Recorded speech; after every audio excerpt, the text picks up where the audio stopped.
সাবধান, শীতের সময় ভুলেও খাবেন না এই তিনটি খাবার, তাহলে বড় সমস্যায় পড়বেন। শুধু তাই নয়, বিজ্ঞানীরাও এই তিনটি খাবার নিয়ে দিয়েছেন ভয়ঙ্কর তথ্য, যা শুনলে সুবহানাল্লাহ আলহামদুলিল্লাহ বলতে বাধ্য হবেন। রাসূলুল্লাহ সাল্লাল্লাহু আলাইহি ওয়াসাল্লাম এই তিনটি খাবার পছন্দ করতেন না এবং তিনি তার উম্মতদেরকেও এই তিনটি খাবার থেকে বিরত থাকতে বলেছেন। হাদিসে আছে, যে ব্যক্তি রাসূলুল্লাহ সাল্লাল্লাহু আলাইহি ওয়াসাল্লামের পথ ভুলে গেল এবং তার সাথে গাদ্দারি করলো, তিনি তাকে উম্মত বলে পরিচয় দিবেন না। এই তিনটি খাবার খেতে কেন নিষেধ করেছেন তা নিয়েই থাকবে আজকের বিস্তারিত। অবশ্যই ভিডিওটি শেয়ার করে দিবেন আপনার প্রাণপ্রিয় ভাই বোনদেরকে সতর্ক করার জন্য। আপনি যদি রাসূলুল্লাহ সাল্লাল্লাহু আলাইহি ওয়াসাল্লামকে ভালোবেসে থাকেন, অবশ্যই আলহামদুলিল্লাহ কমেন্ট করবেন। তো চলুন বেশি কথা না বলে শুরু করি আজকের ভিডিও। জেনে নেই কোন তিনটি খাবার যা আমাদের প্রিয় নবী পছন্দ করতেন না। প্রিয় নবী যে তিনটি খাবার পছন্দ করতেন না তার মধ্যে 1 নম্বর হলো অতিরিক্ত গরম খাবার। যে খাদ্য থেকে ধোঁয়া বের হয় এরূপ খাবার তৎক্ষণাৎ খেতেন না প্রিয় নবী সাল্লাল্লাহু আলাইহি ওয়াসাল্লাম। অতিরিক্ত গরম খাবার ঠান্ডা হওয়া পর্যন্ত তিনি অপেক্ষা করতেন। হযরত আবু হুরায়রা রাদিয়াল্লাহু তাআলা আনহু বলেন, রাসূলুল্লাহ সাল্লাল্লাহু আলাইহি ওয়াসাল্লাম গরম খাবার খেতেন না। তিনি বলতেন, গরম খাদ্য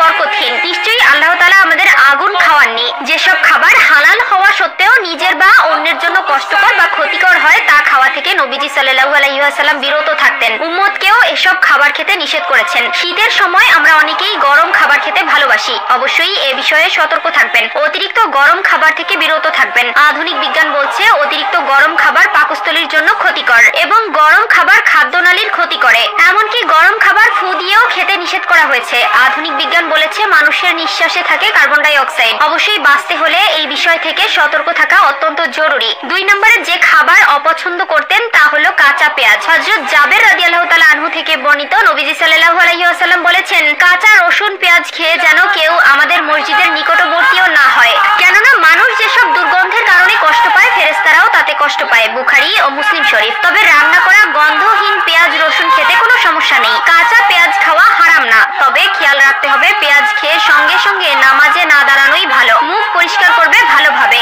যেন কোনো গন্ধ না থাকে, অর্থাৎ মুখে দুর্গন্ধ সৃষ্টিকারী কোনো বস্তু খেয়ে লোক সমাজে বিশেষত মসজিদে যাওয়াকে নবীজি সাল্লাল্লাহু আলাইহি ওয়াসাল্লাম খুবই অপছন্দ করতেন। 3 নম্বরে প্রিয় নবী বাসি খাবার খেতে নিষেধ করেছেন এবং তিনিও এই খাবার অত্যন্ত অপছন্দ করতেন। বাসি খাবারের ফলে শরীরের মধ্যে বিভিন্ন ধরনের ভাইরাসের আক্রমণের সম্ভাবনা থাকে এবং এই খাবার থেকে অতি দুর্গন্ধ আসার জন্য প্রিয় নবী অপছন্দ করতেন। যে খাবার রাতে রান্না করা হয়েছে এবং সকালে বাসি হয়ে গিয়েছে সেই খাবার প্রিয় নবী সাল্লাল্লাহু আলাইহি ওয়াসাল্লাম পছন্দ করতেন না। আমরা এমন একজন নবী পেয়েছি যিনি তার একজন উম্মতকে রেখেও জান্নাতে প্রবেশ করবে না। তিনি এমন একজন নবী যিনি মৃত্যুর আগেও তার উম্মতের জন্য অঝোর নয়নে কান্না করেছেন এবং তার উম্মতের দায়িত্ব আল্লাহর হাতে তুলে দিয়েছেন। সুবহান